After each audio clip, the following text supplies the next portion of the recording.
I'm an athlete, I'm a student, a brother, I'm a son. I'm a D1 athlete who avoids poison, and I'm a very free thinker. Different podcast. Guys, go ahead. Let's go! My brain is literally just a scanner for micronutrients, macronutrients. How do I help you take you from where you are to the next level? 2.0 you. I made a joke about giving Santa healthy cookies and raw milk. Some of my friends probably think I'm like a robot. I get a lot sometimes. Get addicted to being around people online who you want to be around. Looking at objective data, not having an emotional connection to the food, and treating it as an opportunity to become a better version of yourself. We have a podcast. The guy's got a podcast. Getting knocked down does not mean that you just stay on your back. Necessary that you associate with winning. Having people who are out there making really high quality content like you do, and then taking it a step further and giving people the opportunity to work with you and duplicate, actually just taking tangible results and intuition of how you feel based around stuff that builds you momentum in life, then you don't need as much stimulus from this other crap. Make it your personal business to make it happen. Never give We're talking about some deep shit, boy. There you go.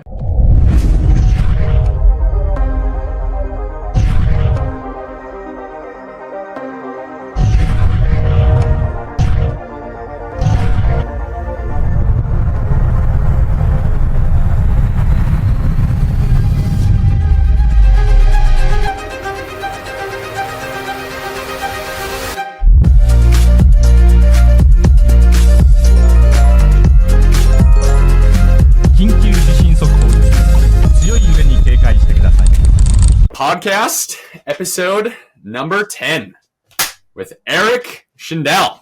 Is it Shindel? Is that Yes. Yeah. You actually pronounced it right, unlike most people. Who are you, man? Like, how would you describe yourself to someone who's never met you? On camera, I'm a D1 athlete who avoids poison, but off camera, I'm an athlete, I'm a student, I'm a brother, I'm a son,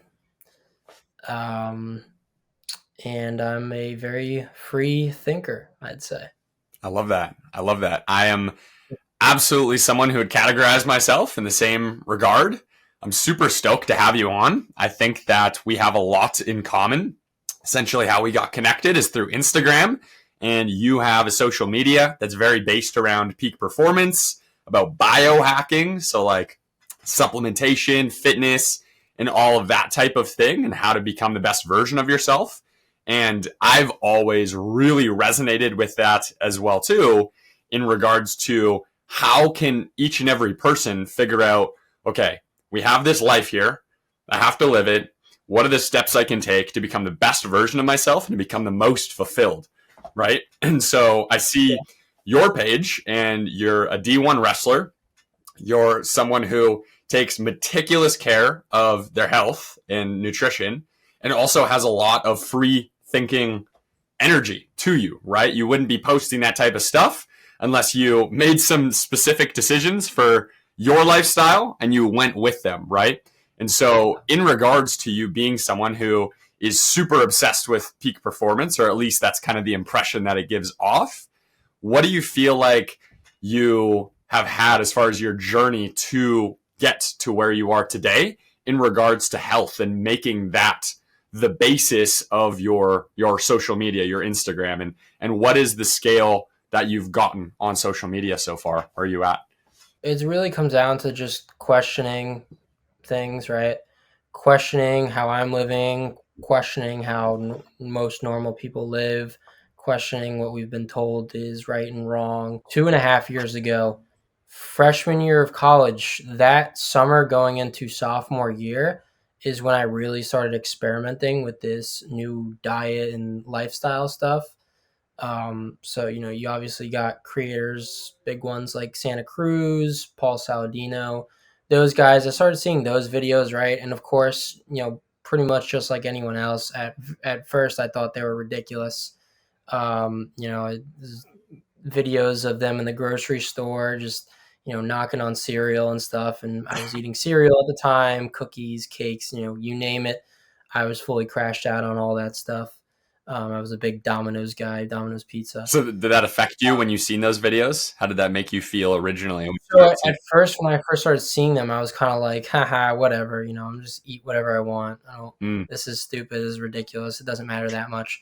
But then like I kept seeing these videos over and over, and I kind of thought to myself, like, you know what? Wait, what if they're right? What if like eating this, it kind of makes sense what they're saying, eating real food, avoiding certain ingredients, right? That are going to make you feel terrible, dip your energy levels. At the time, I was dealing with really bad, even as an athlete, really bad energy level. My energy levels were very inconsistent. I was constantly crashing during the day, super tired, sluggish all the time. Even like off of a good night's sleep, I wouldn't feel that great. So that led me to believe, like, you know what, maybe I need to change things up a little bit, And with the videos that they were posting and other creators too, I started to see like, you know what? I started thinking to myself, you know what? Let me just give this a shot, right? Like, who knows if this is right or wrong or a complete scam or just, misinformation for views, right? Let me give this a try. And so I did. I did like my first ever grocery haul. I went to Whole Foods for the first time, got some steaks, some ground beef, eggs, fruit, all that good stuff. And I tried the animal-based diet, not even really Whole Foods yet. I was going like pretty strictly meat, eggs, fruit, dairy, honey, stuff like that. And the first few weeks of doing it, pretty phenomenal, the results. I immediately started feeling better, sleeping better, just day to day. Like I just noticed like small physical problems that I would have were kind of alleviating a little bit. I started to feel more like a human being, right? The better your inputs are, the less external care that you need to put, allocate some effort into. So I first started doing, the animal-based diet, was feeling really good. My taste buds eventually adjusted a little bit, right? But around that time of year, school came back up and running again.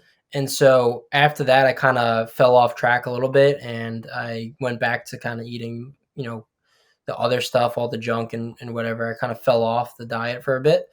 But then I had like another awakening moment my sophomore year at the end of the year, right? Like kind of like the spring, more so like early summer, where I was like, I got to go back on this diet. I've been feeling like crap again lately.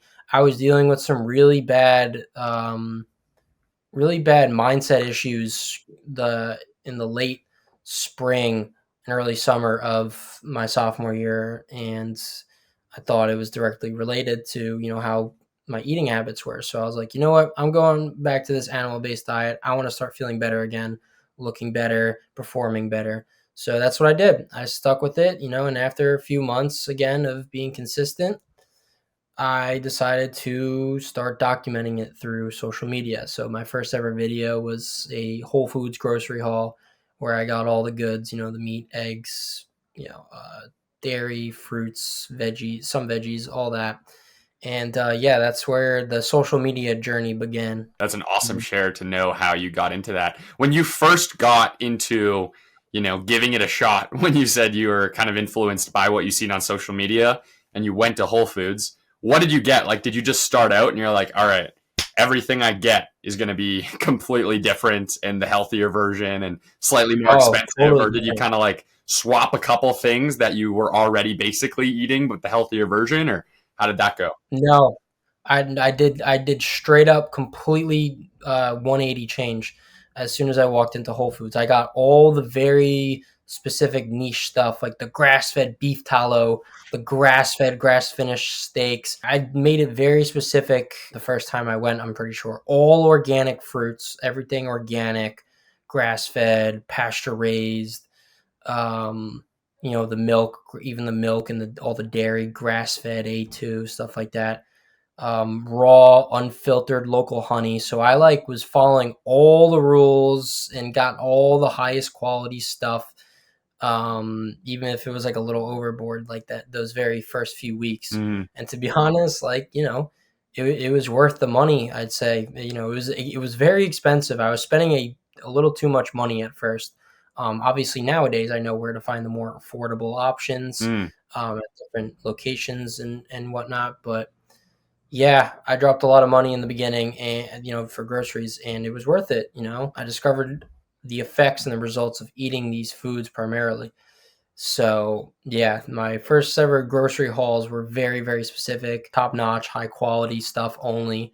And it was like a complete 180 change. There was no like working my way into it. There was just one day where I was like, I'm not eating processed junk. I'm going to just eat real food for like 2 weeks straight and see how this goes. I love that. I love that. That's super cool to hear that you completely cold turkey jumped into it. You spent probably quite a bit more money, made a big investment, and figured out that it worked pretty well for you. And you enjoyed that. You figured out how to make it cheaper later down the road, but you made that upfront commitment financially / energetically going and doing that, right? Yeah. That's awesome. I essentially had a similar process when I got out of high school. There was a stage where I decided to really double down onto that and just get super hyper obsessed about self-development. And my first way to go about things was I wanted to experiment with what would a meal prep be that I could consistently buy and consistently eat that is the most cost-effective option, and that would also be the healthiest option as well too. And so what I did was I went through my local grocery stores and I literally wrote out the price per gram or per 100 grams of each item to get like a good idea of how each different thing in the grocery store cost, just to get like a barometer of that. And then based off of that, I tracked my calories for a few years in a calorie tracker app. Did you ever use those? Have you ever used those consistently? Well, I started using one recently, but not in the past, no. Okay, cool. Yeah, so like I was really good at those. I put a lot of my friends in high school onto those, and I just popped in a bunch of different meal preps based off of what the cheapest things in the grocery store were. And then I made a few different meal preps to get to one, which I've eaten for the past like 3 years now. And so besides going on trips and traveling and doing this and that, I've essentially ate the same thing for like 3 years, mix things up here and there, but it works really well for me, gives me high energy. It allows me to hit my goals pretty well. And it allowed me to, first of all, just step off of meticulously tracking my calories, because I did do that for a long time, but also to do it in kind of an affordable way. And so you mentioned that through that process for yourself, you figured out how to do it in an affordable way. What does that process look like? Like if someone was watching and they were like, okay, I'm taking the first step, but things are still really expensive. Like they're going to Whole Foods. What were those steps that you took to make it actually affordable for you to maintain? Biggest reason why I found out about where to go for more affordable prices, I mean, the internet, right? You get some guy making a video of a grocery haul from, for instance, like Aldi. I didn't know what Aldi was until someone started making videos about how cheap their food products were. Though I can't get everything I need from there, I was able to find a lot of good stuff for pretty cheap. Meat, eggs, cheese, some fruits, uh, frozen fruits, frozen veggies. They got wild caught fish for a really good price, chicken. So Aldi definitely has a lot of really good prices for stuff like that. And that's just one instance. And then you got Trader Joe's, which has a fair amount of expensive things, but there's also, like, for instance, I get their fresh squeezed orange juice, which is like $6 for like 54 ounces, which is way better price than anywhere else that I know of that has fresh squeeze or cold pressed orange juice. You try to get the same size at Whole Foods, it's like $16. So you really got to know where to shop for the most affordable stuff. Unfortunately, you're probably going to have to do your grocery haul in multiple locations in one trip, which is very time costly. However, it's worth it if you're trying to bring your overall grocery bill down. Basically, just word of mouth, hearing about the best prices from whatever stores online, right, through other creators and influencers, checking it out for myself, confirming that it's true, and doing my hauls in various different stores. What do you think that your bill was from what you were eating prior to your health journey versus kind of the peak of it, and then that you got it down to, would you say? I incorporate different foods now. For instance, I never ate like kiwis or blackberries. I prioritize more nutrient dense fruits than others. I would say when I was going purely whole foods, if I was to do my grocery haul today, just at Whole Foods, it would probably run anywhere from like 250 to 300 for a week. Hmm.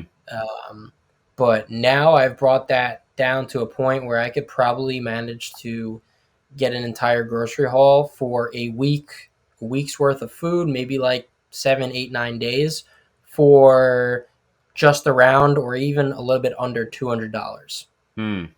Nice. Which for me as an athlete who eats a lot of food all the time and needs to eat a lot of food, that is a pretty good price. A lot of people are going to freak out. Oh my God, 200, that's so much every week. No. For you, it might be like 150, anywhere around there or even less. I eat like a tank. How many calories? Most days I'm over 3,000 for sure. Sometimes pushing like 4,000 or more, depending on how active I am and how much extra carbs I need, extra sugars, extra healthy fats. So yeah, my my food portion needs are much higher than most people's. So my grocery bill is going to tend to be higher, but still $200 or a little bit less than $200 for 7 to 9 days worth of high quality food is pretty damn good for an athlete, I'd say. An average guy's bulk somewhere around 3,500 is, pretty average if you're trying to put on size for a lot of people. And that's in American dollars. For me, I'm like, oh, I know what mine is in Canadian. I spend somewhere around 225 Canadian per week. And I don't probably go to the same extent in certain things as you, but that's for my general meal prep arrangement. And I think that the interesting conversation here about it is like nobody's saying that like not having healthy food is better. You know what I mean? Like everyone knows that healthy food is superior to unhealthy food in regards to like their life, right? And so the real thing is just like, is it worth the trade-off for people? That's kind of what's going on in their head. And then also just not going into the education of, what are those micro differences going to make for an actual noticeable benefit and, committing to that as well too, right? And I think it's really interesting to see someone who is committing to those types of things and what their thoughts are. I really love the fact that I don't have to think about a lot of regular people's medical expenses that they'd have to think about, or buying this cream or this or that or whatever. You know what I mean? Getting to just put in upfront money into yourself, into your health, into your aesthetics, all those things. And then everything else becomes a bit easier if you really pre-frame everything that you do in your life, with the fundamental strength of fitness, with, food, all of that sort of thing. Think about how many people care about their aesthetics, right? How many people go to parties and whatnot. And, and not to say everyone who goes to parties is like not caring about their food, but, someone who drinks a lot, for instance, but cares a lot about how they look and they don't eat very good, but they care a lot about how they look. Well, their skin and everything else is going to look way better if they just put in upfront cost into food that is really high quality, and then they're actually going to get a better result and potentially attract someone who's a higher vibration because of proximity of lifestyle, and just get their ideal place in life aesthetically and inside as well too, just from making that choice versus going out and doing the more extroverted route of what most people socially are taking part in, right? Those types of things. So I find it really interesting how we have access to so much incredible knowledge and food and lifestyle opportunities, to maximize who we are as humans.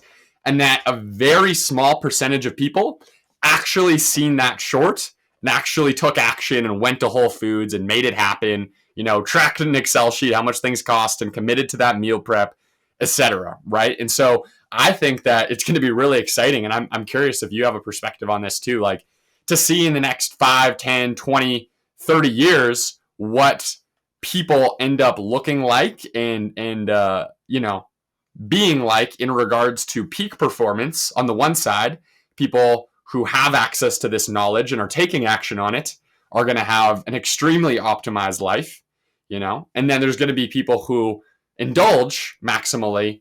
And I could imagine there's going to be a disparity. You know what I mean? It's going to be more available than ever to be a human at the same time as someone else, where they're in very different states just based on their habits and the way that they acted. Have you thought much about that? How that's going to ripple, how that will likely ripple into the future, and that in correlation with maybe how fitness is getting more popular in regards to the gym? Like, how do you see culture going in regards to those types of things? There's so many arguments and debates and controversy over, nutrition and health and whatever online these days. But that's just like you said, because we're still in this kind of questioning era, this we're not so sure about everything era. The results will speak for themselves 5, 10, more so 15 to 20 years from now, right? When most of the people online arguing with each other, who are like in their 20s or early 30s now, are 50, maybe 60 years old down the line. We will see who has the health problems. We will see who can move properly, who can play sports, right? Who can throw a football, who can, run around a track, who can play with their kids, right? And then eventually their grandkids. So I think how that'll pan out is, we will see that the people who are locking in now and making the right choices now and going by healthy habits now, they're going to thrive, obviously, right? They keep up the consistency and maintain the routines and lifestyle that they're doing. And then the people who think it doesn't matter or are opposed to it they're going to deteriorate and develop problems, but there's always going to be some excuses. Oh, that's just how life goes, or oh, it's just it's just a result of getting older, or oh, I had kids and that's what happens when you have kids, or oh, this rare condition in my family and genetics and all that. I don't know how much change there will be across the board, right, with everyone. The people who are locked in are going to be locked in and they're going to thrive. People who aren't are not going to thrive. They're probably going to develop problems in the future at alarming rates. As a society, we're going to continue probably to make excuses for why these problems happen instead of actually getting to the root cause of them and, actually acknowledging and recognizing that, there's a certain way to live and most people aren't, especially in, Western worlds. Are you actively trying to do something with your social media page, with your Instagram and relative things to work towards a particular vision against that? Or what do you want to do to make a difference towards that? I'm trying to inspire people to make positive lifestyle changes, in the aspect of health. So self-improvement's a very broad spectrum, but my content primarily focuses on the health aspect, of course. I'm a big fan of just promoting healthy habits, eating real nutritious foods. I'm not like super strict. I feel like some people think I'm like a little crazy or too much or just overboard or no fun, right? Somebody called me the no fun police the other day because I made a joke about giving Santa healthy cookies and raw milk instead of, other stuff. But I'm not really that strict with my lifestyle. I have foundational routines. That's the funny part about it, though, bro. It's like making a joke about raw milk and healthy cookies and that being no fun. How is fun associated to unhealthiness? No, that person or society in a certain subsect is generally taking sugar and connecting it with positive emotions. But what's actually just available to have happen is for people to understand that positive emotions can be attached to a healthy body and a healthy mind and a healthy actual life in general, right? If Santa was actually this beast, he would probably be eating, healthy cookies and raw milk, right? Yeah. I totally believe that. I 100% believe that. I think that there are these holidays such as, we were talking about this prior to recording, but, Halloween, for instance, it's a Ridiculous year. holiday. Sorry? Halloween, in my opinion, is a ridiculous holiday. I don't even think it's a real holiday. I think that it's fun to act out upon your imagination to allow kids to explore that stuff and Yeah. to have fun celebrating, your creativity with your friends and stuff. But this connection to eating sugar, that's literally the connection, could just completely be void. Like, why does there have to be all of our kids in society go around the neighborhood and we give each other sugar, which everybody knows is bad for our kids, but we just allow that to be the thing that we do every single year? You know what I mean? Like, why is that the culture? The cool thing can still be expressing your creativity, still be, having imagination and doing all that stuff and having fun with your kids and bonding and all that stuff. But it doesn't have to have that one thing which fundamentally cripples everybody. Now, right now, just as anybody going through, something that they wouldn't want to go through, because they're comfortable with it, would say, well, that might not be something I want to opt into. That doesn't sound like fun. Giving away, an opportunity to indulge in candy once a year, right? But when you look at the ripple effect of that, if you're opting in every year for yourself or your kid to have candy at a massive amount once a year, well, guess what? You're probably going to be doing that at other times as well, too, that you wouldn't predict. Times that are more memorable and more meaningful to you than that particular day on the calendar that everyone else is going to be gorging as well, too, right? Yeah. So you could just have the exact same or even better emotional stimulus with your loved ones by doing stuff that doesn't relate to unhealthy food. Yeah. Listen, man, holidays are great. Seeing your family and friends and celebrating is awesome. The problem is, like, they've just become an excuse to indulge in unhealthy habits, right? Like, holidays are centered around junk food. For instance, whenever I go to my family for holidays, I don't even think like the general platters, right, and main food being served is like all too bad to have every once in a while. But it's just like, why are we centering holidays around complete garbage? You know what I mean? People just use holidays as excuses to just deviate from their normal routines, which I think, I believe in taking your foot off the gas here and there, but it's just like, the problem is people get into really bad, they spiral downwards. They get into really bad, it's kind of like a domino effect, right? Christmas and New Year's happens, then you get the leftovers, right? And then, it kind of slows down people's resolutions sometimes. I don't know. My perspective on holidays is just like, they're great. I love Christmas. I love Easter. I'm not really a huge fan of the other ones, but Yeah. What's your perspective of healthy moderation as someone who's heavily into the fitness and biohacking scene overall? I think what matters more is your ability to bounce back and get back on track as soon as possible. So, for instance, I had some foods during Christmas Eve, Christmas, a little bit on Thanksgiving that I wouldn't normally eat, right? Totally. Deviated from my routine, stayed up a little bit later, was with family. So that is a couple of days out of the year that I'm thrown off my routines, right? Thanksgiving was like the 28th, maybe. The 29th, back on my routines.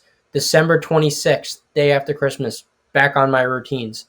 New Year's, January 1st, back on my routines, So it's not about what you do in those days. It's more so about how fast you get back on track. Are you going to go back to eating healthy, nutritious foods right away? New Year's, right? Most people go out to the bars or go out with their friends, house parties, drink a lot, have a good time. That's fine, few times per year, but are you going to get into a bad spiral of, continuing these habits, spilling over into the next few weeks? Or are you going to say, you know what, it's December 31st. I'm going to drink tonight with my friends. I'm going to have a good time. January 1st, I'm not going to drink alcohol for 30 days. Totally. And see how I feel. Totally. And then also another thing with holidays too is people don't understand that holidays are not necessarily like 24 hours long. Like, for instance, like Thanksgiving, right?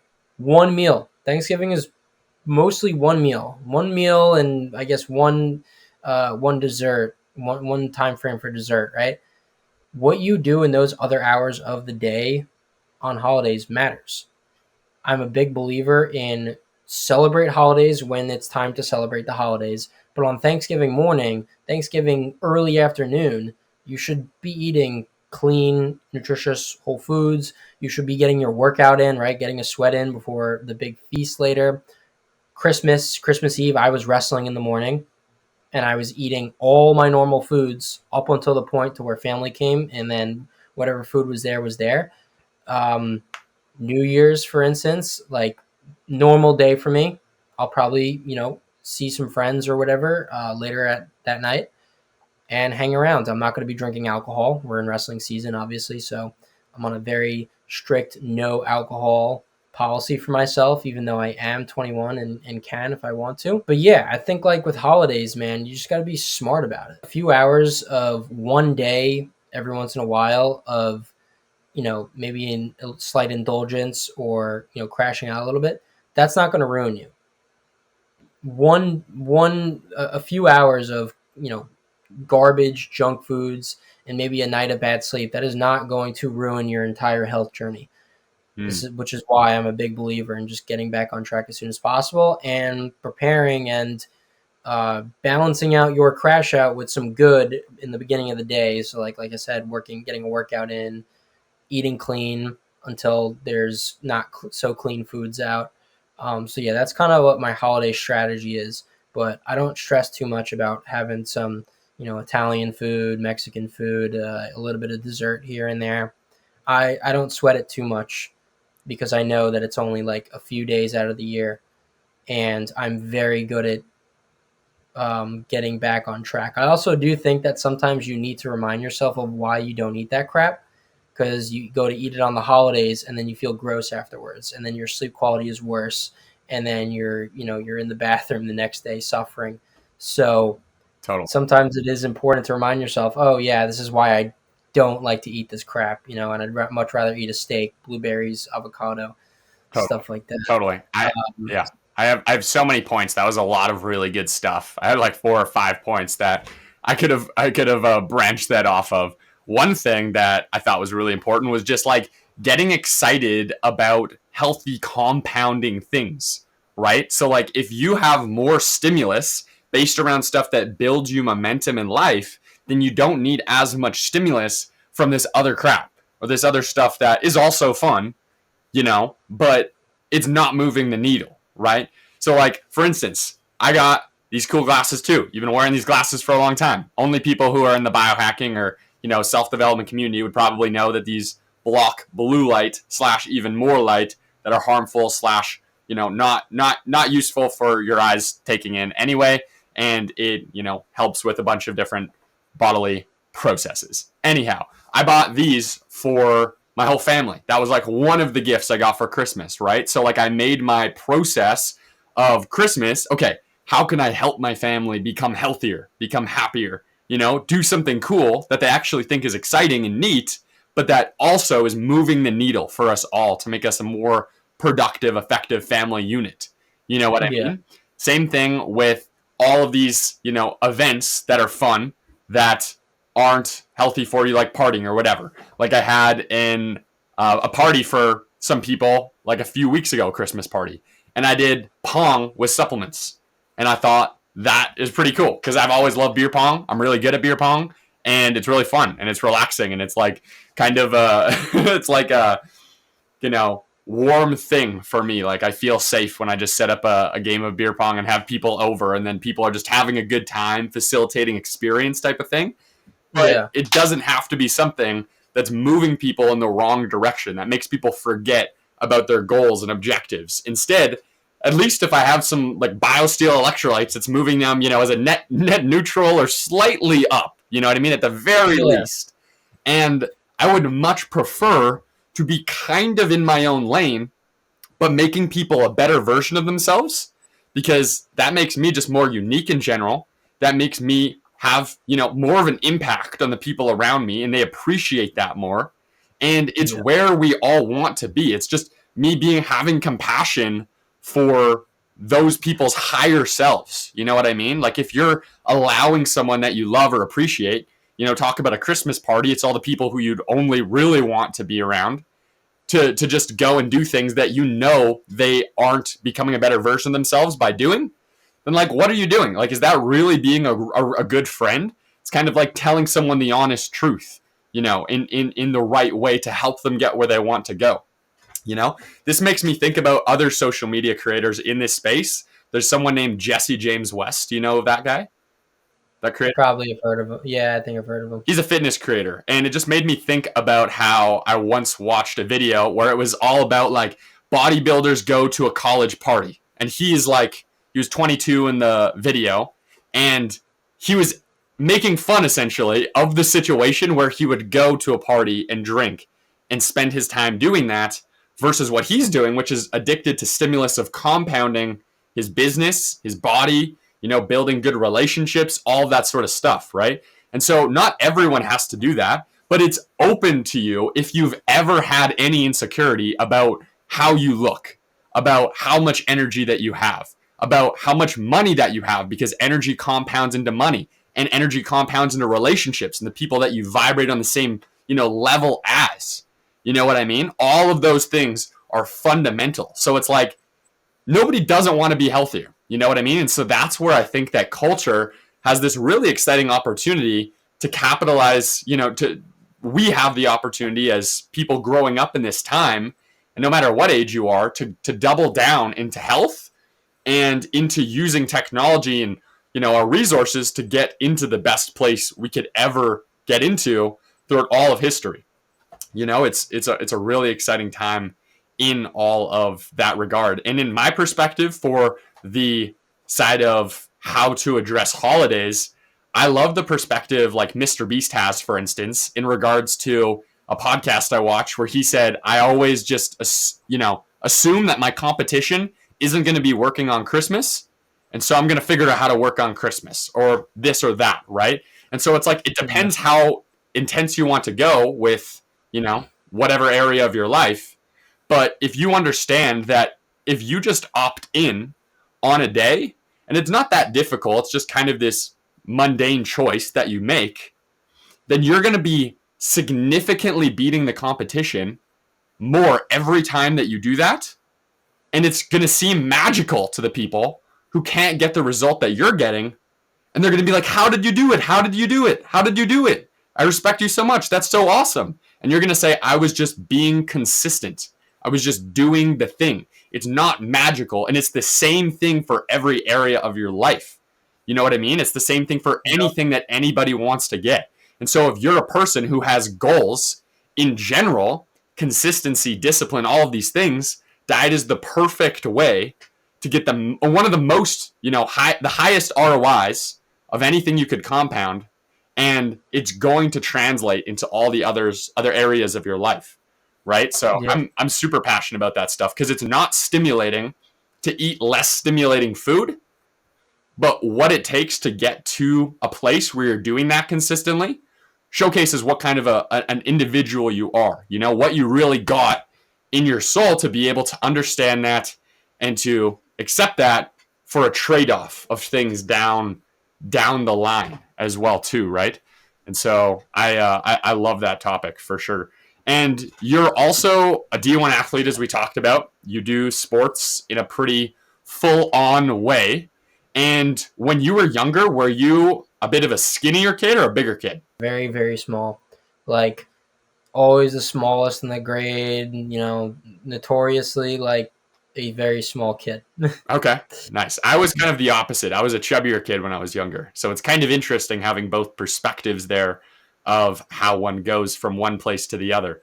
But in regards to getting to a better place as a skinnier kid, if there was a skinnier kid watching and they were trying to figure out what would be the thing they eat every day? Like what do you think would be the recommended simplest thing for someone to eat if they're like needing to have more food? They have a fast metabolism and they're trying to figure this out, but aren't going to go to a Whole Foods. They're just looking for fundamental simple kind of things to get started. Well, first of all, they need to hit the weight room. That's first things first. You need to be packing on muscle. doing some hypertrophy and maybe some the training to failure in the gym, right? You need to be lifting weights and tearing muscles all over your body so that they can be rebuilt bigger and stronger. But in terms of eating, like I never accept this whole metabolism crap as an excuse to not bulk or to not lose weight. It's honestly, yes, some people have a faster metabolism than others, but it's such a silly excuse. If you're in a caloric surplus, a good caloric surplus, and you're lifting weights, you're going to gain weight. You're going to pack on muscle. You're going to gain size. If you're in a caloric deficit, lifting weights, training, you're going to lose weight. It's as simple as that. So for someone watching that is very skinny and wants to pack on muscle, like I said, hit the weight room, probably at least 4, maybe 5 times per week. And then in terms of food, you need to be hitting your protein. You need to get a lot of carbohydrates in, a lot of starchy carbohydrates like sweet potatoes, white rice, butternut squash. If you're on a bulk, I'd even recommend sourdough bread, right? Moderate amount of sourdough bread. Don't go crazy on it, but a little bit of that each day. And then protein shakes, lots of protein shakes, 1 to 2 a day, I'd say, with clean ingredients, of course, high quality milk, high quality protein powder, throw a banana in there, some maple syrup or some raw honey. They should be on creatine for sure. Creatine is one of the most researched supplements ever. More than just building size, right? It's good for your brain function, your ATP production, your energy, right? For sure. So that's another big one. And then also just hammer some steaks. Just eat a steak. Eat some steaks. Throw some honey on there for some extra, carbs and calories, right? I've never done that. Yeah. You'd highly recommend that? Yeah, it tastes good. Some people don't think maple syrup also works too. This goes for ground beef steak. Up your intake of red meat if you're trying to put on size. So many nutrients, so many healthy fats, so much protein, right? Pretty high calories. So that's what I recommend. Eggs too, same thing, very nutrient dense. So in respect to the carbs, fat, and protein, the macronutrients there, you mentioned have lots of carbs. What's your perspective on why to have lots of carbs? Why would you suggest that? I mean, that's like your body's like main energy source. Carbohydrates are essential for replacing muscle glycogen, which is basically, your muscle stores, right? You're depleting those and you're breaking them down when you work out or you train, or just, naturally throughout the day. They're just getting depleted, you're moving, which is why you need carbohydrates to not only replenish those stores lost from glycogen stores lost from training and just, whatever you're doing throughout the day, but also to make your muscles grow back stronger, bigger. And it's your main fueling source as well. I mean, it's pretty simple. Like and it's the opposite for someone who wants to lose weight. They probably want to lower their carbohydrate intake, Yeah. Yeah. It's super interesting hearing different athletes and people who take this seriously as macro ratio.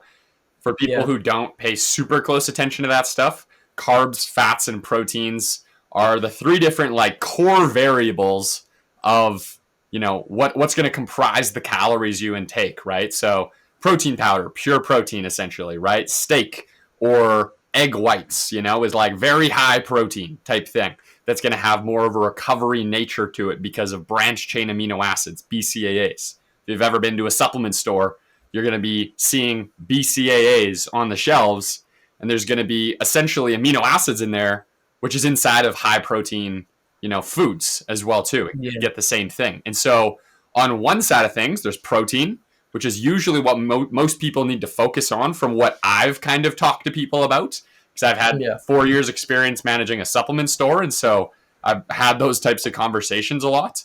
And what I've come to is that is how I usually base things, is get the amount of body weight that I have, or, of a guy of our kind of, goals as well too. They would hit around their protein amount of their weight for maximizing that. And then for my personal strategy, because when I don't know, I'm sure this is related, because when I was younger, I was bigger. So for people who were bigger when they were younger, I try to get as a kind of lower carb ratio, and because I'm less active in regards to doing, sports every single day, right? And so having a more moderate activity level, just working out every day or other day, I go for somewhere around 200 to like 150 grams of carbs, which is a lower percentage overall. And, me limiting those things to mostly fruits, vegetables, and like the thing here and there. And the reason I do that as well, too, is because the carb molecule is the closest to the water molecule. And so when you eat lots of carbs, it's the reason why mass gainers are based in carbohydrates, right? It's essentially carb powder with a bit higher calories, because when you take it, you're going to gain a bit of size, and right, and with Yeah, you store a lot of water weight. totally, yeah, and with that, you're going to be able to push more, and so that's another Yeah. big reason why when people bulk, they will have lots of carbs, and they're going to gain size. And the whole, old adage or joke goes that if, she can't respect you or love you or think you're, badass with a bulk going on, then she doesn't deserve you when you're shredded, kind of a thing, right? Because it's you going into the mode where you can then push more, put on more brute muscle, and then go back down. That's the traditional way people bulk. Personally, I feel really good when I have a lower body fat percentage, and my strategy has generally just been to keep a kind of general low carb. And I think it might be because I'm mildly active / was bigger when I was younger, and that works really well for me, right? And everyone's going to have a different strategy with that. But hitting the amount I weigh of protein, about 200 grams, about 200 to 150 or so carbs, a general lower carb, and then as many healthy fats as I can possibly get in regards to nuts, seeds, fish, omegas, whatever, that type of stuff, to fill in the rest of it. And that's generally how I operate, and works well for people who, don't need to have as many calories and carbs in the fast metabolism side of things. I also know like an ultra and Ironman athlete who does really high carbs, and there's struggles with that. And then I also know people who are vegan, and I know people who have done the completely carnivore diet.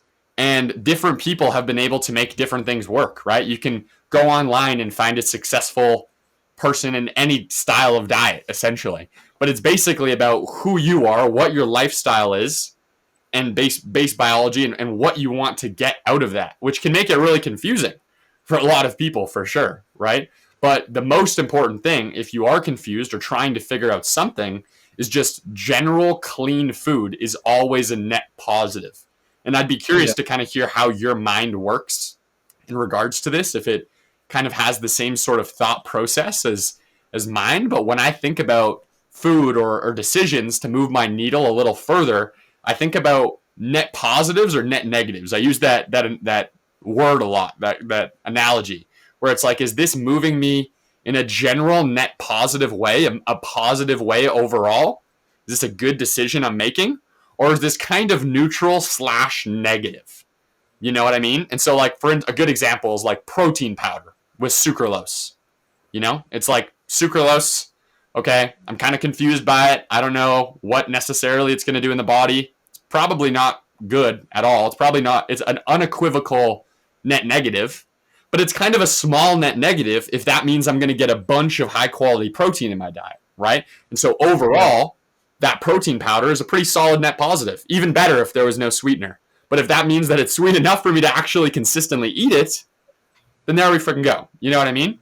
And so I think about it like that when I'm trying to work towards a better place for myself in regards to anything, but in diet in particular, that you're not going to get confused by things online. It's just those small steps in a direction that your brain can interpret and process. Did you have a similar process to that? Did you come easily to understanding what was worth it and made sense and was healthier?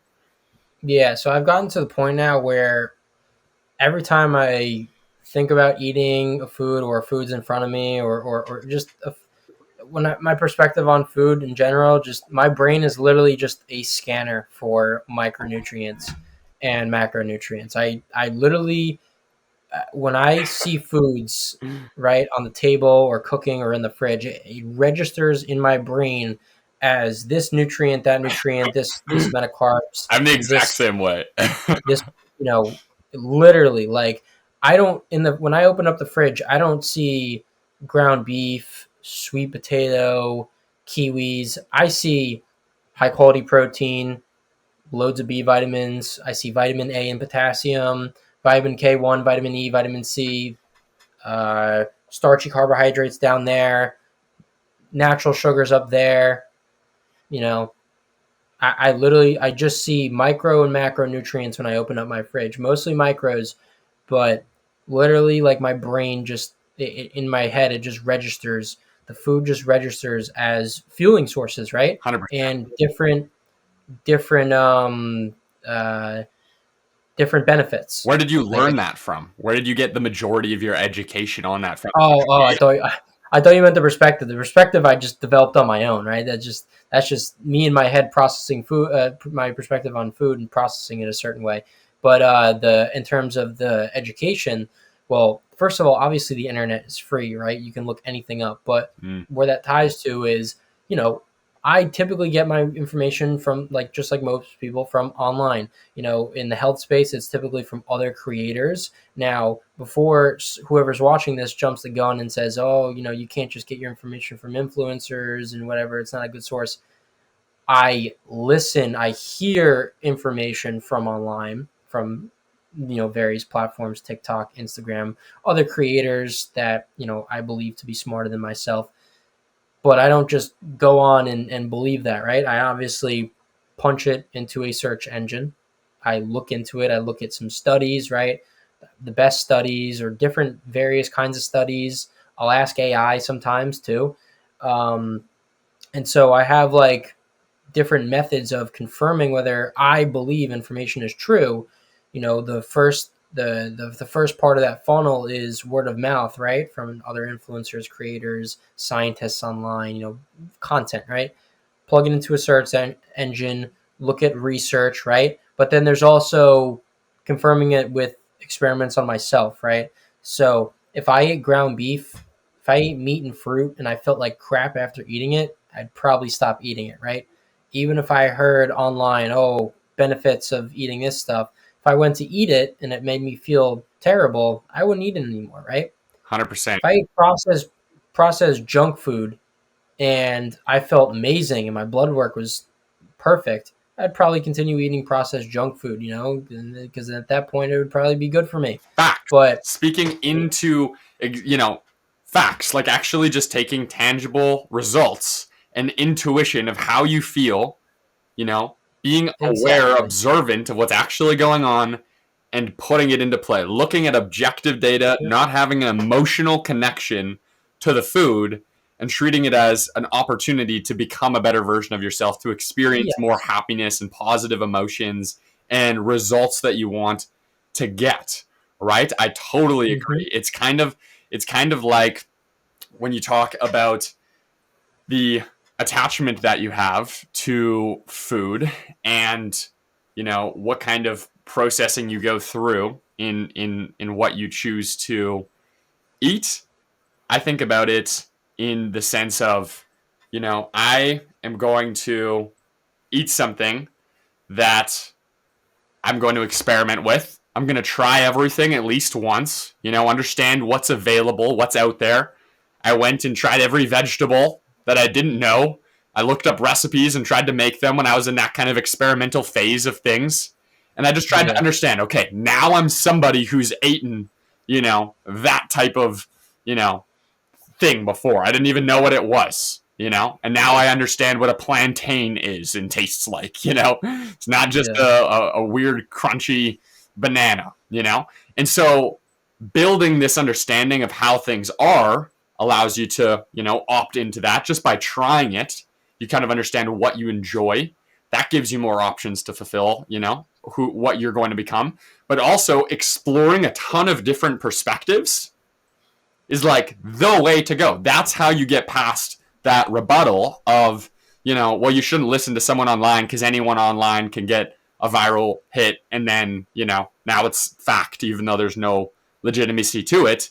It's like, no, if you just take in a ton of information that's all related to this subject and you're constantly comparing these people who have no connection to each other and how they felt about it, and then you try the most important things that people are talking about, now you have this, schema going around it of, okay, A lot of people think that avocados made them feel good. So I'm going to try an avocado and see if I feel good. And then you're like, oh, damn, I feel really good. Or I feel really good, but I hate avocados. I personally hate avocados. I love the health benefits. There's a lot of backing behind them being badass foods. I hate the taste of them. I've not really been able to figure out a way to eat them consistently. So that's not one that I eat, but I've seen a ton of benefit. And whenever I can get that in like an odd day in a way that I think I'll like or it makes sense, I do that, right? And you build this net of foods and understandings of how you relate to them, you know, and what you're assuming it's going to be kind of like, you know, when you do that test. For my managing the supplement store, I've tested like 80% of the supplements that we've had, somewhere around there. And in a way, obviously you don't want to go overkill, but you want to learn what each of them do, you know, separate of one another. And then when you take complexes, for instance, I have this brain booster complex that I drank a little while ago, and I've taken lion's mane by itself. I've taken, you know, caffeine and BCAAs and some of these other brain booster supplements by themselves. And now I can kind of go, oh, okay, so I'm pretty sure that lion's mane's doing this kind of portion of it. And you get a more well-rounded idea of what's going on there, right? It's the same thing with food. You're just building this neural net of all the disparate parts of what's going on, just like anything else. Even like with fashion, you know, it's like as you learn what makes you look good, you're like, okay, my hair kind of gives me this kind of a vibe. These shades give me this kind of a vibe, this shirt and those pants. And together, it's like, okay, all these decisions add up to your overall aesthetic and therefore the vibe that you give off. And that was a deliberate process of you building, you know, a collection of things that you enjoy.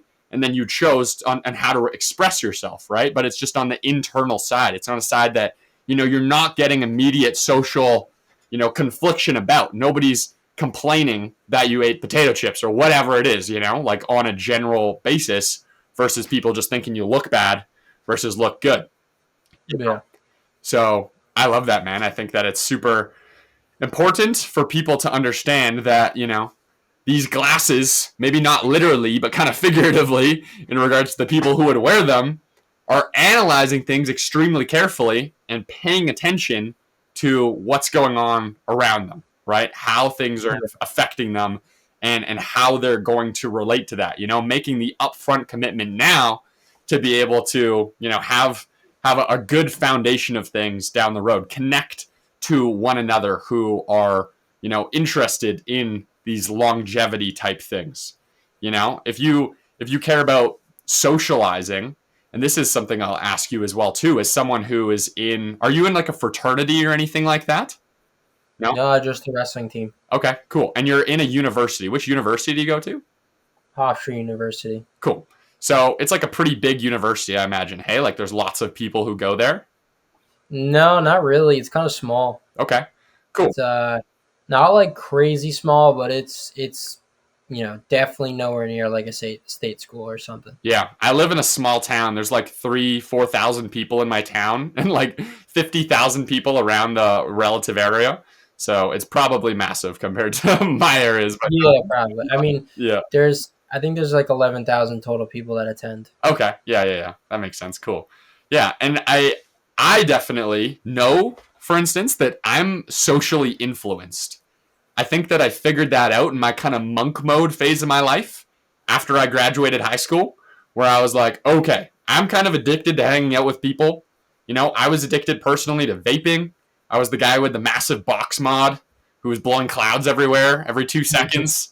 Even in class and stuff like that, I just couldn't stop myself. I was addicted to being fidgety and whatnot. I did like tricking, but besides the point. And drinking, I couldn't even hang out with my girlfriend without, you know, buying alcohol for us to do something to, you know, to do. I wasn't comfortable in my own energy. And to go off of that took me, you know, kind of disconnecting from my current social circle, even though I love them. I even had a boys' night finale. You know, we ended it on a bang because I always had them over, and we hung out one last time and drank one last time, and I never drank or vaped again. And I just went hard into my self-development journey. And so for me, it took that to stop vaping and to stop drinking, you know, and to get into this more self-development nature of things for myself. And I didn't go to post-secondary. I have a business, and so I'm kind of more in this self-development space inherently, which is nice. But for someone who is in school, how has that gone for you? Because I just have talked about this before. I feel like if I was surrounded by a lot of people who are cool people, but who have negative habits, I would probably conform to that a bit as well too. So like, have you had any sort of relation to that? Like, how have you dealt with the social structure of things? Does it heavily influence you? Not very bothered? How have you dealt with that? I'd probably be lying if I said that it hasn't impacted my social atmosphere a little bit. Now, I could still hang out with my teammates, hang out with friends, family, and all that. I could still, obviously, I do. I am very, I'm a lot more social nowadays than I was in high school, which is, may come to surprise for a lot of people, but I was pretty antisocial in high school and even a little bit early on in college. But, I learned to socialize and meet new people. And nowadays, I love talking to new people. Yesterday, I was in the grocery store trying to get some ice cream for bears, which is the healthy ice cream, and there was these two kids literally in the aisle trying to do the same thing. And I made conversation with them. They said they were on, they follow guys like Santa Cruz. They were on the whole wave of the healthy eating. And then I showed them my account, and then we followed each other. It was great. So I'm definitely more social now, and I'm a big believer in just like talking to random people and building conversation and all that in a very in a respectful manner. However, I do find it hard to go attend or participate in certain functions, right? Like a lot of kids, when they want to go eat somewhere, it's like fast food or, something unhealthy like crumble or whatnot. But, and then like some guys, want to stay up late, they want to play video games, they want to watch movies together and all that. So my lifestyle kind of conflicts with what maybe my friends or other people around me would like to do, right? I don't really do a lot of that normal kind of casual free time stuff anymore because one, sometimes it conflicts with the way I'm living, but two, also I'm trying to work on myself and use my free time to put myself in an advantageous position in the future, right? By grinding my social media, trying to obviously the health stuff is great, but I have my own life. I need to make make a name for myself and progress my life financially as well as health wise. Do you feel like your social media has been a massive help in regards to that feeling comfortable or working yourself into a day-to-day routine where you do feel like you have friends and a social community around your habits and actions in that regard? Because like a lot of people, for instance, those kids at the store probably are into the same stuff, but as someone like yourself who currently on at least Instagram, which I think is your biggest platform, you have 60,000 followers there, right? And you have like, few hundred likes, few hundred people seeing what you post and liking it consistently. That probably has some sort of a social community nature to it, which has helped you a lot. Did you kind of start with that, or you worked at the content, you're alone for a good little bit, and then now it is easier because of that significantly, or kind of still feel like you're on a I think it's solo definitely I think it's definitely a really good icebreaker. I think it's a good a nice something to build a conversation off of for sure.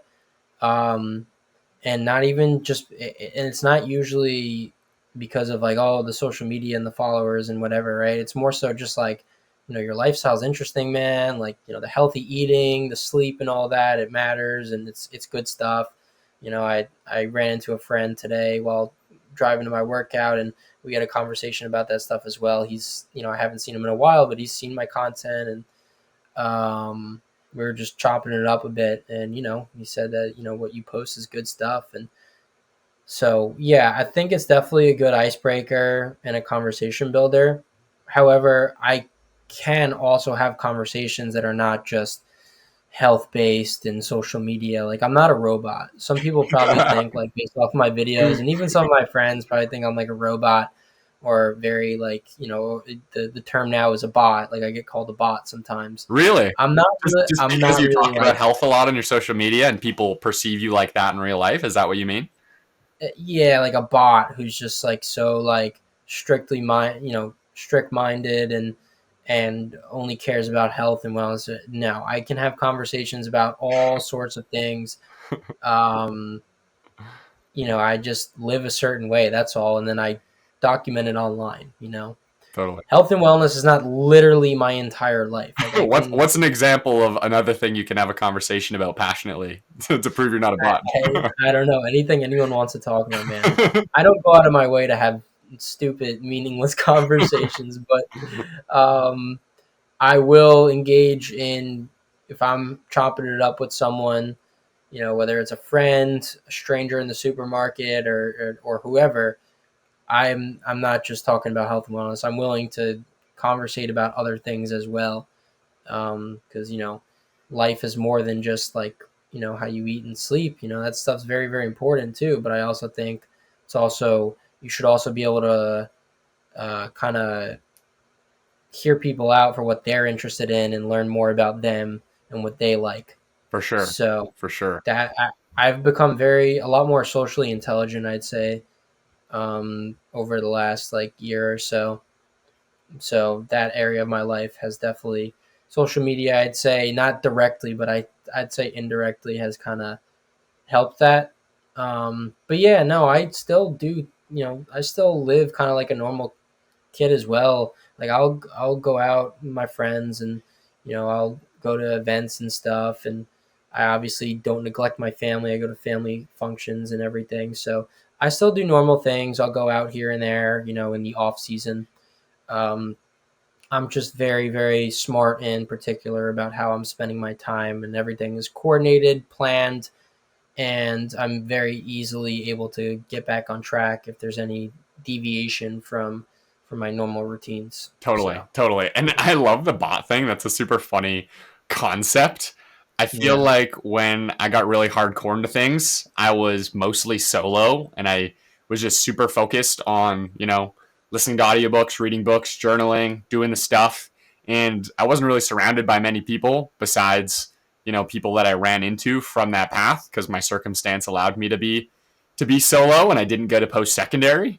But in regards to being perceived as someone who is like only in one lane, it's so funny because as someone who's super intense about something, like you think about like Michael Jordan or something like that, right? It's like, would you want to have a workout with Michael Jordan?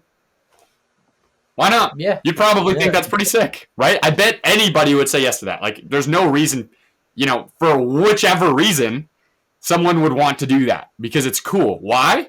Because he is super hyper obsessed and absolutely dedicated and passionate to specific goals for his life and his lifestyle that are also subliminally relative to what other people want. People want money. People want, personal fulfillment. People want individuality and character. All of these different things that Michael Jordan is a symbol of, people want. And so when I see people who are like building a social media based around fitness, for instance, and people seeing that as like, oh, that person only thinks about this thing. Well, it's like, really? The other people who haven't dedicated themselves to a particular craft are working towards a 10,000 hour type thing. There's this whole old adage that if you put 10,000 hours into something, you become a master, right? It's like if you are in pursuit of that, I would talk to a professional figure skater, way rather than someone who just is going to school and isn't sure exactly what they want to do, right? It's like, I've never figure skated. I don't care at all about figure skating, but I love what they're doing and what it symbolizes about their mindset and about what they're going to do down the road. It probably means that they have a lot of skills that I want, a lot of habits that I want, and they probably just know a lot about subliminal stuff because if you're 100 out of 100, you're a professional in whichever area that you decide to really go deep into, you're probably not possibly going to be just zero on everything else, right? It probably required you to be good at other things to be able to get to a pretty high level of that versus if you're never climbing, if you're never in pursuit of something really insane or intense or extreme, then you're going to have way less incentive to develop anything, really. You're just going to kind of coast. You're going to kind of mold, into your environment, be a chameleon of whatever is going around you, right? And so like something that I would say for people who are in school and are like cognizant of the fact that they're influenced heavily by their social environment is like, get addicted to being around people online who you want to be around. When I started going back into social media out of my monk mode, I was like, okay, I'm going to try to contour this in a way where the accounts I follow are all people that I think are really dope, that I would want to be like, or are doing things that are really in their own lane that I'd love to like incorporate or meet or maybe do a podcast with or like something like that down the line, and then that's going to be the funnel that expands because I'm only giving these algorithms the opportunity to show me stuff that's good for me in the first place, right? Building that foundation. And then suddenly when you're on social media and you're spending tons of time staring at your screen, it's the same screen, it's the same portal into the internet, but you're thinking about self-development related things related to maybe the stuff that you ended up seeing on your feed to lead you down that path, that extreme path, versus miscellaneous things because you never doubled down into a particular area that you wanted to actually get better at and tell yourself you're going to pursue and tell, the algorithms and whatnot that you're going to pursue.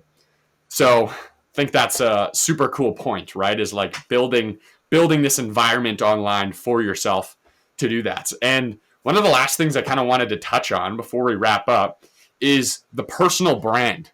So we didn't touch on it much, a little bit, but you have a personal brand that you've built for yourself, which I think is very awesome, very impressive, very symbolic of where everybody is going towards. Actively having a personal presence, a face for yourself online that represents what you do, how you do it, what you're most passionate about, and, articulates you as a well-rounded character for people to understand and resonate with besides just physical reality, right? As we go into, Mark Zuckerberg's metaverse, and all of that side of things, kind of separate of yourself or characters that feels real. And also physical reality going into the digital side of things. You can be a really cool person in real life, and that's going to serve you really well. But if there's someone who is less intelligent or less skilled at a certain thing, and you guys are both trying to, get clients, for instance, or whatever it is, people are always going to go with the person they can find. And they think that is interesting, that they were actually able to find, right? So it's this fundamental thing that for business or finding a relationship or whatever it is, people use that as social proof. Like if you don't have an Instagram at this day and age kind of a thing, people are like, oh, why don't you have social media? That's pretty like weird, like what are you, are you like a weird, are you a freak? Like what's going on here? Like, what are you trying to hide, And so it's really valuable for people to have social proof in the way that you're building for yourself as well too. And so like for perspective to someone, kind of like the guys you've seen at the store there, how many followers did those guys have, or are they making content? Those guys that you No. They were just regular accounts. They were just they were just regular kids who were cool. So like for regular kids, just like them or anybody else who has an Instagram that the people at high school follow them and they follow other people, but they want to build a personal brand for themselves. How would you suggest, in a simple way, without kind of overcomplicating it, they figure out what they want to go make content about and how to go about that process like you did? Yeah, it's really just about making your Instagram, for instance, your personal portfolio.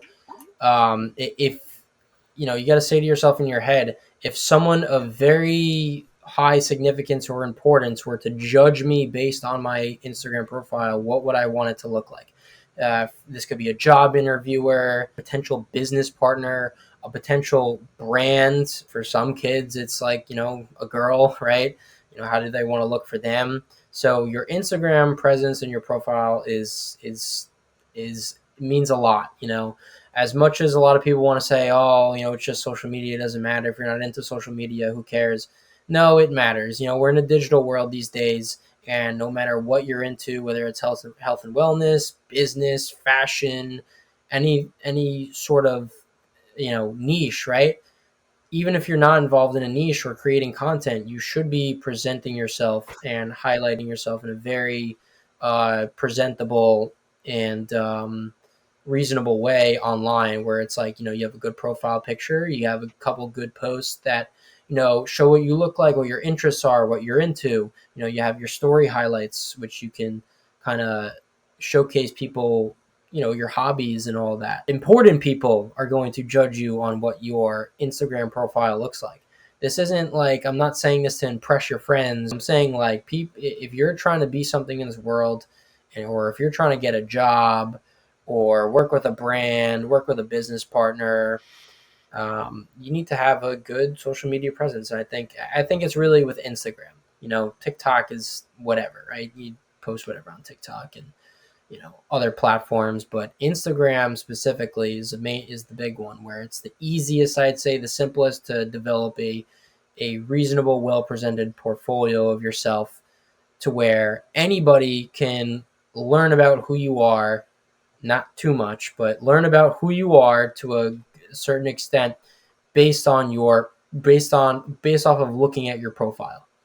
And I think that's a good thing. I remember when I was younger, there's always the stigma of social media apps not bringing any good. It's better to be low key, private, not, be careful what you post and all that, which, somewhat to an extent is true. You want to be careful what you post and stuff. But now I think people should express themselves more on social media. I think it's very good to have a presence, but also a personal brand. Personal branding is just becoming the new wave. It's very important. So I think if it doesn't matter who you are, or what your life goals are, or what your career is, or what you want to do, you should have a good social media presence. Especially if you're younger, right?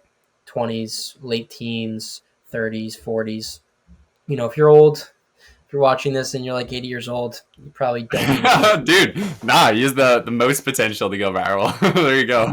Yeah, I mean, you could probably rip some viral content and probably get a lot of views, but you don't necessarily need that really good social media presence, profile. But for younger people, it's very, very important that you get on the social media and actually put effort into your profiles, so that somebody can attach, because somebody can attach face, body, interest, hobbies to the person that they're trying to look at. So, like, if someone sees your account and they're like, I like what he did. If I could, I would kind of have the same sort of a thing, but they've only had like a couple party pictures kind of a thing on their profile. What are a couple tangible steps that you'd be like, if it was me, I would probably post something like this. I'd do like, a reel a day is a general rule of thumb, plus this or that of something you're passionate about. Or like, how would you kind of phrase that to someone who'd be like, all right, I'm going to take that tangible step, see how it goes? Well, it depends what you're kind of looking for. Are you trying to be a content creator, right? Are you trying to build a personal brand, or are you just trying to build a simple portfolio and present yourself in a good way? You're not really into the whole influencer content creator stuff. Let's say that they are. Let's say that they're into building a personal brand. Okay, then you need to be posting content, pretty much every day, or on average every day, right? On average once a day. So that could be like, maybe you miss a day and then you post 2 the next day. But on average, like 1 reel per day, probably, I'd say. And then you need to probably take pictures of yourself, get a nice photo shoot. I was doing, for instance, I have some pictures of myself on my Instagram, not like a whole lot, but some where, it's either at a restaurant with my family, or, I did the Vandy Chips pictures, the ones in the suit. I have that pinned on my profile. I have like transformation pictures on there to kind of promote my health coaching. And then, I have a picture of me and my brother, pumped up at the gym post workout. So, 3 different kinds of photos where you can kind of make, attach hobbies and interests to my name and who I am, if you were looking at my profile for the first time. But yeah, for somebody who's trying to become a content creator or build a personal brand, definitely post content, right? Just pick up the phone and record. It's super easy and simple. You Your don't need to phone's make it fine. Does complicated. it have to be the ideal lighting? Does it have to be going with No, trends? Can they just do whatever's on no, the top of their head? you can go with trends. Yeah, it's that could help you. All those things can help you, but you don't need them, right? You Hmm. see the lowest quality videos go viral just because someone says something stupid but kind of funny, or memes and whatnot, or just something that was accidentally very interesting that they said. When meanwhile they were just kind of going on a rant and hoping their friends would see it. It just pops off and goes viral. Hmm. So I think if you're trying to build a personal brand, definitely content every day. Get pictures of yourself, whether that's from a photo shoot, you have your friend take a picture of you on your phone, right? Not like selfies, like actual like pictures of yourself. Um, and then yeah, get some story highlights going, right? That's obviously going to come with time. You can't do that in a day because you need to actually start posting stories, and then and you can't post a million in a day. Realistically, you're going to post maybe uh, one or a few stories each day, and then you progressively just highlight them and put them into categories. You get a good profile picture too, which once again shouldn't be like I mean, a lot of people's profile pictures are a mess. Just get a profile picture where you can like see your face, maybe at least your face, and yeah, Totally. I What, think what what were the first pieces of content that you made? Was it related to the niche that you're locked into right now? And yes. it was related to that. Yeah, so on TikTok, like I said previously, the very first video I posted was a grocery haul from Whole Foods. And then I on TikTok, this is like before the Instagram days. I didn't actually start taking the Instagram seriously until, like the health content Instagram, the one I use now, my new account.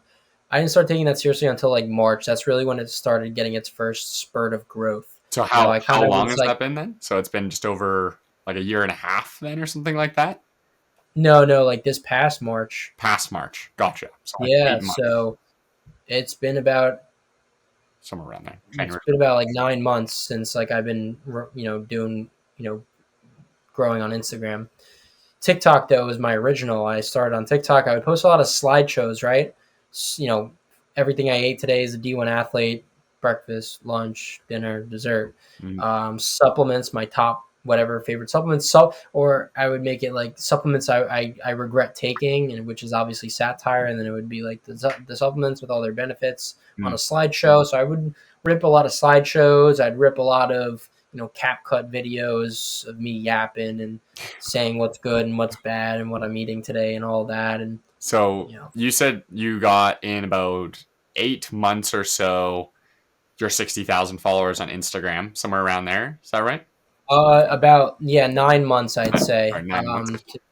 Okay. Yeah, And then your today's TikTok, how long did it take for you to get wherever you resulted there? so I'm approaching 43K on TikTok, um, and that is about a year and a half.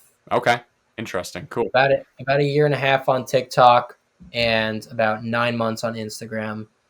But in terms of growth, I'm more worried about the Instagram growth than the TikTok growth. TikTok, it's Comes and goes a it's bit what more, yeah, TikTok is just I don't know. less I community don't based Yeah, it's less community based. People on there are less serious. for sure. Um, you know, if you read the comments, you can very much tell that it's like a hierarchy in terms of how serious people are and how much people want to learn and how much what portion of people are there just to brain rot or scroll and waste time.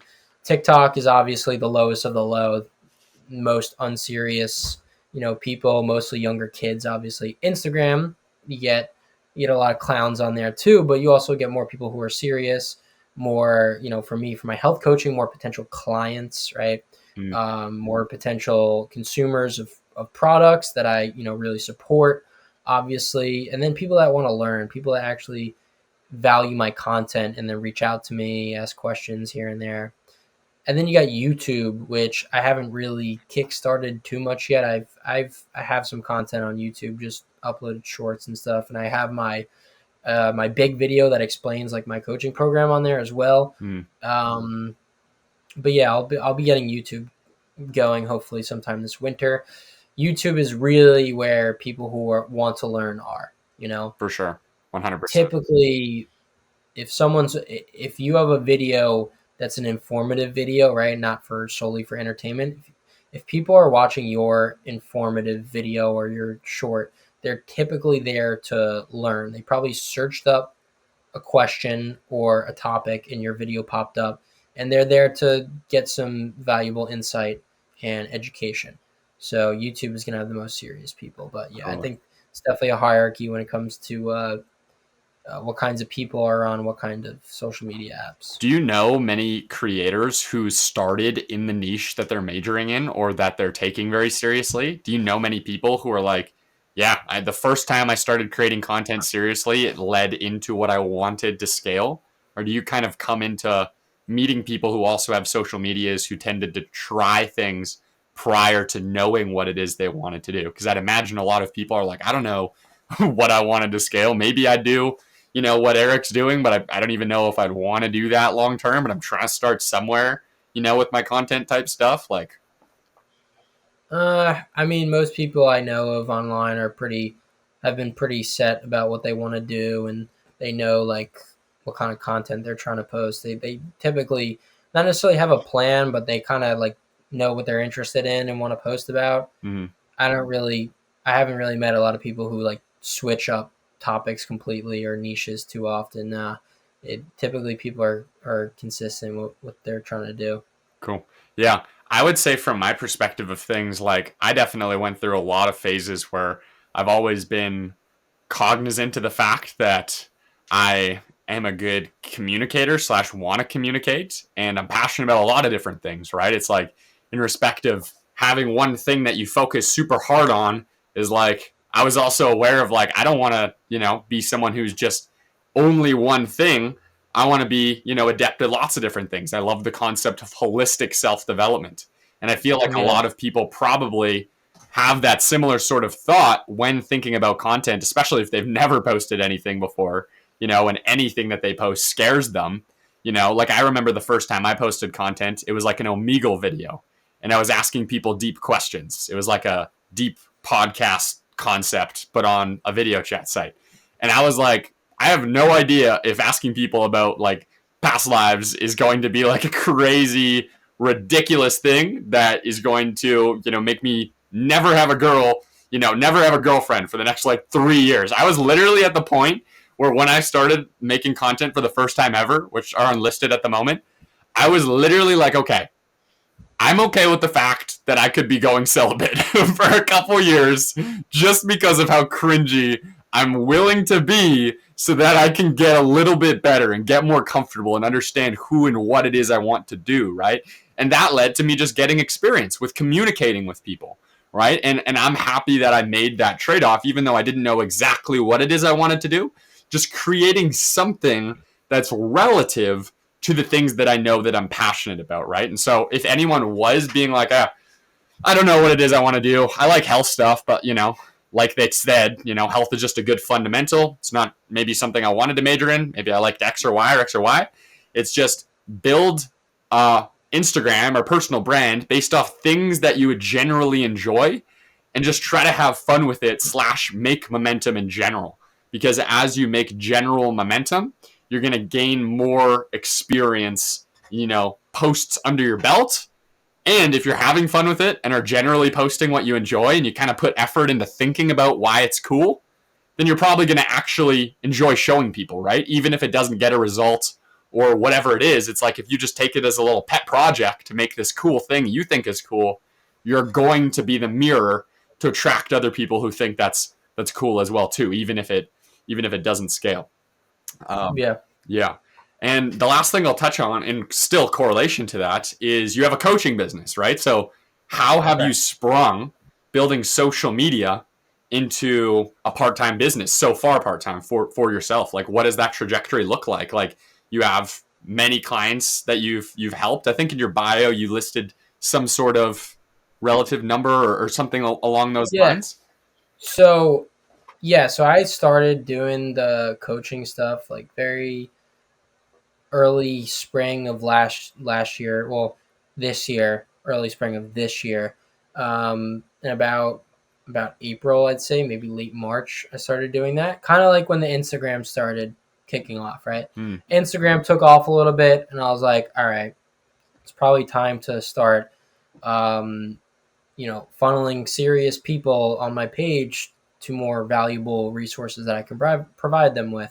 So that's where the health coaching came along, and of course, I have someone that helps me a lot with that, behind the scenes, and so the health coaching, it's very, very. The purpose of it is to be very one-on-one, very hands-on, very by your side, full guidance, to where it's like anyone on Instagram can ask me a question, and I'll be glad to answer it. Right? I unfortunately don't get to them all because I, I I don't mean to. It's just I get a lot of messages sometimes, right, and the requests and whatever, and I don't necessarily see all of them. Hmm. Um, so I try to answer everyone, and I obviously provide my free value, which is my content and all that. But the difference between the coaching and my actual content is catering it to people's actual, like, their very specific situations, needs, and goals. Hmm. So, for instance, right, I could post something about here's what you should and should eat. Here's how here's 7 tips to improve your sleep, right? But so now they have the information and the content, right? And the tips. But how do they incorporate those things into their very own lifestyle? They may not be sure of that. That's where the health coaching comes in. It's also the aspect of having someone keep you accountable, right? Hmm. Teach you about discipline, strategy as well. I'll post, once again, some holiday strategy stuff on my TikTok or Instagram, right? However, with my clients, for instance, we will actually take a deep dive into their very specific schedule, where they're going, how long the car ride or plane ride is, how long they're going to be away for, and strategize how to successfully combat the distractions and the the holidays, to where they don't totally fall off their routines and deviate from their lifestyle. So the coaching is very, one-on-one. It's very personable. It's meant to literally just get the person's entire schedule, and then make exact customized routines on a day-to-day basis that they can follow, right? And not have to worry about, oh, well, you said to do this, but I actually have work till 10 p.m. And then, I have kids. So, how do I deal with that? And then it's just, everyone's in a different situation, right? I don't have a lot of money. How do where do I go to shop for this stuff? Or how do I get the most affordable option for these products? Can you send me a link for, can you find me the best, I find them the best quality supplements, best quality products.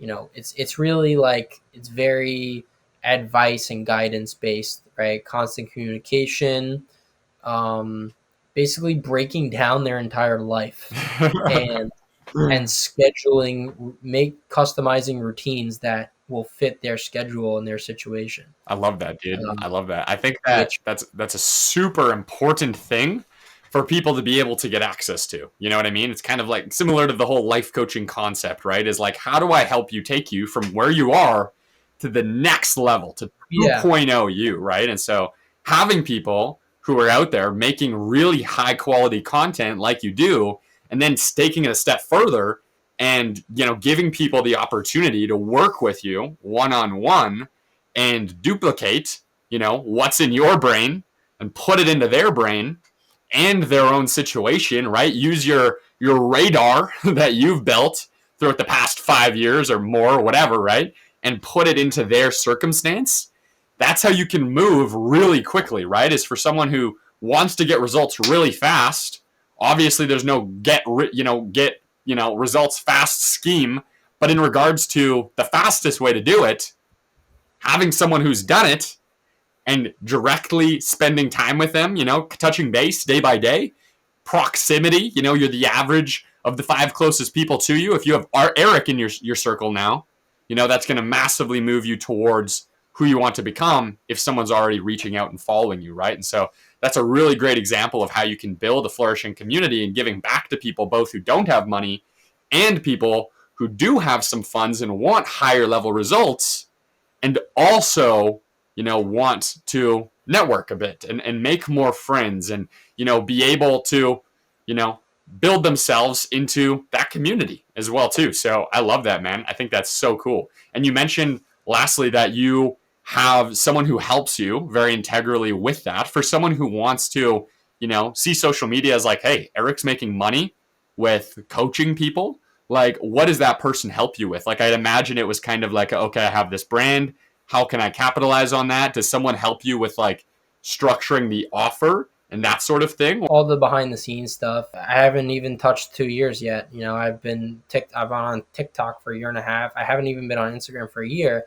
So, I still need help with, strategizing and scoping things and recognizing risks and, learning how to save my time and not, waste time or energy or focus on anyone or anything that is not going to benefit me.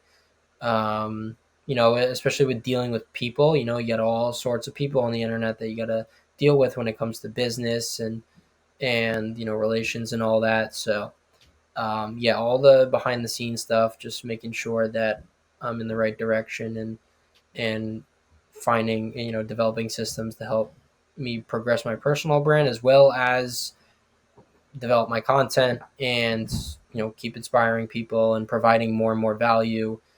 That's always the main, topic of discussion is, how can I provide more value to people, right? How can, because it gets more views and engagement, the better and more valuable the video is, but, you're really going to help. You truly are with, sometimes it goes without being noticed. You're going to help more people and they'll appreciate you. They'll feel closer to you. They'll really resonate with your page and who you are, rather than just the content itself. The more value that you provide to people, the more value that you're going to gain, right? You help someone else get closer to their dream and their goals, and that enables you to get closer to yours, right?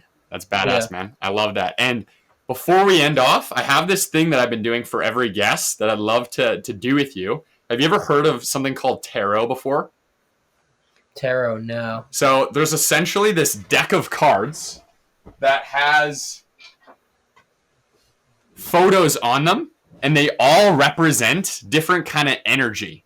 It's this card deck where you use the symbology on the card, and you can use it as this self-development vehicle to analyze a situation and kind of take the key points of what you learned or what happened and how you're going to apply it to your future, or how you're going to grow from something. So what I've been doing with everyone on my podcast, which has been a regular thing, is at the end, we both pull a card and we try our best to analyze what it is that the symbolism means of this podcast and how we're going to take our life further from that, essentially. Would you want to give her a go with me? Yeah, let's do it. Sweet. I'll go first. So I'll get you to pick mine, and then you'll see how I do it. All right. Tell me left or this side or this side? Left side. This side? Yeah. Okay. And then tell me when to stop. Stop. Right. Yeah, right there. All right. This is the 4 of Cups. So this is how they do it, right? So the 4 represents 4, so structure in numerology, right? So foundation, so like a house is built on 4 different corners, right? Yeah. There are colors there, right? So green and blue. Blue symbolizes emotion. It's like a strong, solid blue. So it's like thinking about things. He's in a contemplative, meditative pose. He's looking backwards, which symbolizes that he's looking back on thoughts or feelings that he's maybe had with those cups, right? The foundational elements of how he's emotionally responded to maybe the things that life hands him with the cup, right? Maybe that's a circumstance. We talked about health today and how people handle their situations. You know, if you're experiencing Halloween or Christmas like we just went through, how are you going to take that cup? You know, what are you going to fill your cup with? Kind of like the poison or something that fuels you to then face forward and go into a better trajectory, right?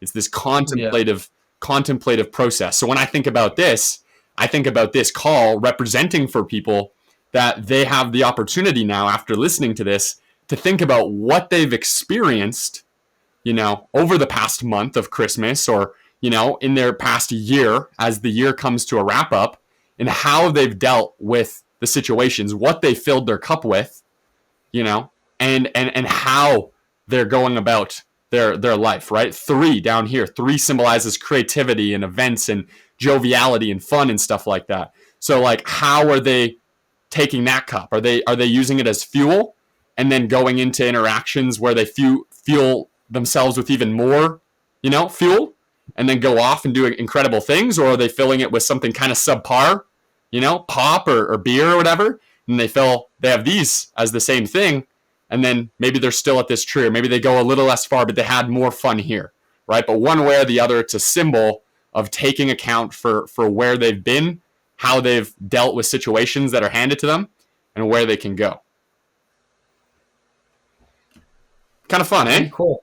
Yeah, interesting. It's very analytical. Yeah. Okay, we're gonna give her a go. I'll help you out though. But which side do you want? Ready? That one. This one? Yeah. Okay. Oh, this will be an interesting one for you.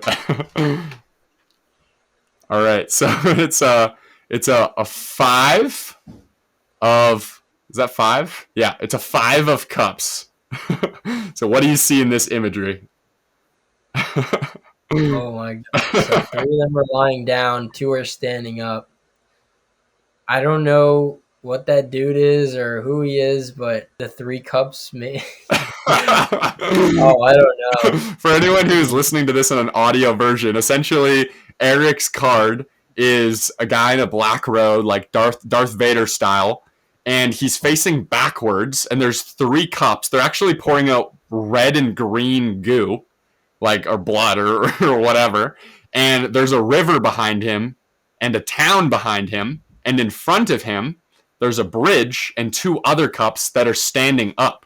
So like, how I could maybe perceive this is like, basing our conversation off this, we both had cards where our people were looking backwards upon cups, and yours is a few that were fallen, right? So maybe looking at things that, you know, didn't go well, or looking at failures, or recapping things like that. The town, the people, the social conformity, stuff like that. And then there's a bridge, you know, and there's some cups on that side of things, right? And there's still opportunity to make whatever those 3 cups were, right? There's still 2 opportunities, 2 cups to kind of, you know, reverse or revamp, you know, whatever bad went on with those 3 cups, you know, with the 2 cups that are still standing up. So I think, you know, it shows, he's looking back, things didn't go so great, but now that those cups are, you know, there's still opportunity to improve, still opportunity for better. And he can bring those cups across the bridge and start fresh, start new, and capitalize on his lasting, you know, his last 2 opportunities, or his still available opportunities to make things better and get the opposite of what happened to those 3 cups. Couldn't have said it better myself. Let's go. Thank you for coming on, Eric. The pleasure being on.